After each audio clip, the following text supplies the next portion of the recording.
ಇಲ್ಲಿನ ಅಯ್ಯಪ್ಪ ನಗರಿಂದ ಕಳೆದ 33 ವರ್ಷಗಳಿಂದ ಪ್ರಸಾದದ ಹರಳು ಶ್ರೀ ಕ್ಷೇತ್ರ ಧರ್ಮಸ್ಥಳಕ್ಕೆ ಹೋಗುತ್ತದೆ. ಪ್ರತಿ ವಾರ ಇಲ್ಲಿಂದ ಹರಳು ಸರಬರಾಜು ಆಗುತ್ತಿದೆ. ಇದನ್ನ ಅಯ್ಯಪ್ಪ ನಗರದ ಒಂದು ಮನೆಯಲ್ಲಿ ತಯಾರಿಸಲಾಗುತ್ತಿದೆ.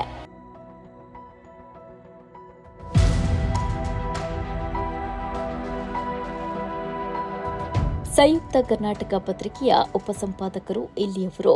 ಸಾಹಿತಿ ನಕ್ರೆ ಬಿಪಿನ್ ಮಾಸ್ಟರ್ ಇತ್ತೀಚೆಗಷ್ಟೇ ಜಿಲ್ಲಾ ರಾಜ್ಯೋತ್ಸವ ಪ್ರಶಸ್ತಿ ಪಡೆದಿದ್ದಾರೆ. ಕರ್ನಾಟಕ ರಾಜ್ಯ ಪ್ರಶಸ್ತಿ ಪುರಸ್ಕೃತರು. ಅವಿಭಜಿತ ದಕ್ಷಿಣ ಕನ್ನಡ ಉಡುಪಿ ಜಿಲ್ಲೆಯ ಮೊದಲ ಮಹಿಳಾ ವರದಿಗಾರ್ತಿಯಾಗಿರುವ ತರಂಗ ವಾರಪತ್ರಿಕೆಯ ಸಂಪಾದಕಿ ಡಾ ಯುಬಿ ರಾಜಲಕ್ಷ್ಮಿ ಕೂಡ ಕುಕ್ಕುಂದೂರಿನವರು.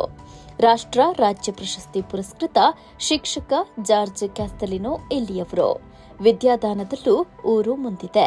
ಮಾಜಿ ಮುಖ್ಯಮಂತ್ರಿ, ಮಾಜಿ ಕೇಂದ್ರ ಸಚಿವರಾದ ಡಾ ಎಂ ವೀರಪ್ಪ ಮೊಯ್ಲಿಯವರ ಕುಟುಂಬದ ಉಚಿತ ಶಿಕ್ಷಣ ನೀಡುವ ವಸತಿ ಪ್ರೌಢಶಾಲೆ ಕುಕ್ಕುಂದೂರಿನಲ್ಲಿದೆ. ಜ್ಞಾನಸುಧಾ ಶಿಕ್ಷಣ ಸಂಸ್ಥೆ ರಾಜ್ಯದಲ್ಲಿ ಪ್ರಸಿದ್ಧಿ ಪಡೆದಿದೆ.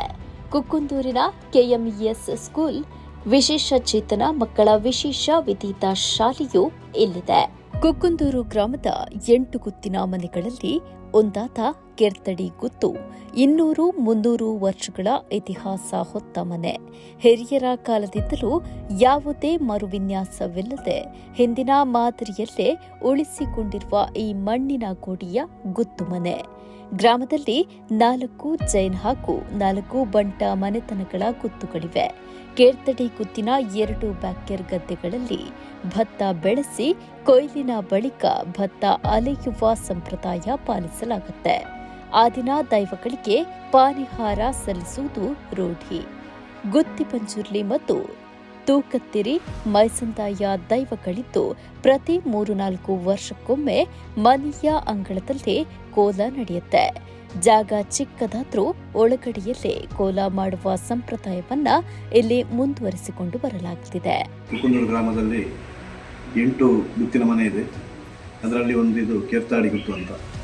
ಈ ಮನೆ ಬಹಳ ಒಂದು 200-300 ವರ್ಷದ ಹಿಂದಿನ ಮನೆ. ಇದು ನಮ್ಮ ತಾತನ ಕಾಲದಿಂದ ಈ ಮನೆ ಇಲ್ಲಿದೆ. ನಾವು ಹುಟ್ಟಿ ಬೆಳೆದಂಥ ಈ ಒಂದು ಗುತ್ತಿನ ಮನೆ.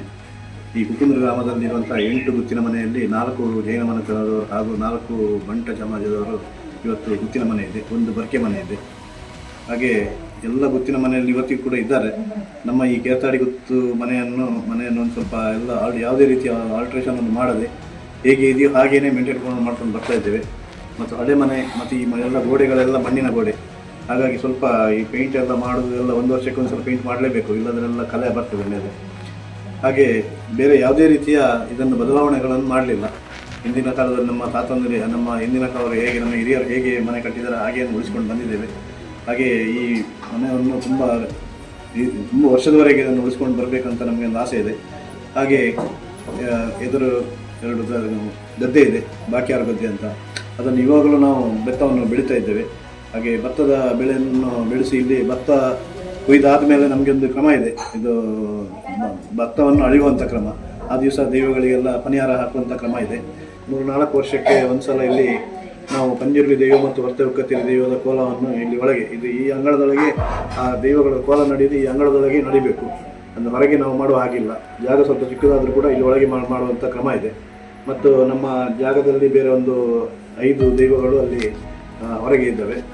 ಹಾಗೆ ಪ್ರತಿ ವರ್ಷ ಕೋಲ ಮಾಡಲಿಕ್ಕೆ ಸಾಧ್ಯ ಆಗುವುದಿಲ್ಲ. ಹಾಗಾಗಿ ಒಂದು 3-4 ವರ್ಷಕ್ಕೊಂದ್ಸಲ ಇಲ್ಲಿ ದೈವದ ಕೋಲ ನಡೀತದೆ, ಗಗ್ಗರ ಸೇವೆ ನಡೀತದೆ. ಕುಕ್ಕುಂದೂರಿನ ಇತಿಹಾಸದಲ್ಲಿ ಇದೊಂದು ಘಟನೆ ಇಡೀ ರಾಜ್ಯವನ್ನೇ ಬೆಚ್ಚಿ ಬೀಳಿಸಿತ್ತು. 1998ರಲ್ಲಿ ತೋಟಗಳಿಗೆ ಡಿಕ್ಲರೇಷನ್ ನೀಡುವ ಸರ್ಕಾರದ ಕ್ರಮದ ವಿರುದ್ಧವಾದ ಮೊದಲ ದೊಡ್ಡ ಪ್ರತಿಭಟನೆ ಕಾರ್ಕಳ ತಾಲೂಕಿನ ಕುಕ್ಕುಂದೂರಿನ ನಕ್ರಿಯಲ್ಲಿ ಜ್ವಾಲೆಯಂತೆ ಎದ್ದು ಬಂದಿತ್ತು. ಅಂದು ಆ ಘಟನೆ ಸಂಬಂಧ ನಡೆದ ಅಹಿತಕರ ಘಟನೆಯಲ್ಲಿ 4 ಜೀವ ಬಲಿಯಾದುದನ್ನ ಈ ಭಾಗದ ಹಿರಿಯರು ಇಂದಿಗೂ ನೆನಪಿಸಿಕೊಳ್ತಾರೆ.